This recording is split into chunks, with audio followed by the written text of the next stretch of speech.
what COAST does is it takes into account anything the team may be observing, what the owners may be observing, what the veterinarian does in a physical exam for the dog, but also the particular joints or the particular problem areas, and radiographs, and risk factors. This is the really secret sauce. This is the key.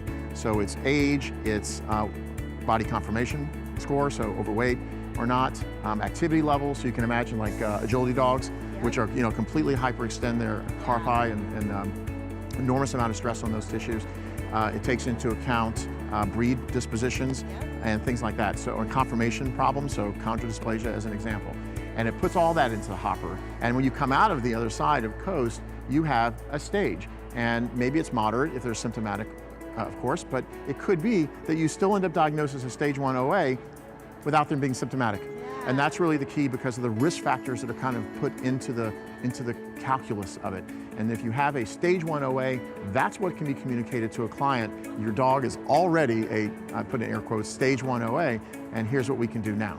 And so it really kind of flies the door open for veterinarians to be able to report a problem when the owners are not being able to see a problem, be able to perceive a problem with legitimacy and some authority. Yeah, so you're saying that you can see in your practice, and I can see this as well as another veterinarian, thinking that I could use this tool to help educate pet owners because I can show them the stages and show them the risk factors and where their pet may fall on the scale.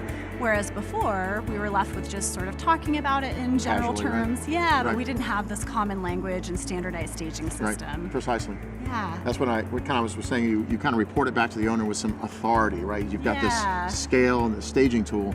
Your dog is stage 1, stage 2, and that I think lends a lot of weight to whatever recommendations you then make for them. Well, very good. Thank you so much for taking the time today to talk. Yeah, we really appreciate it. You're quite welcome.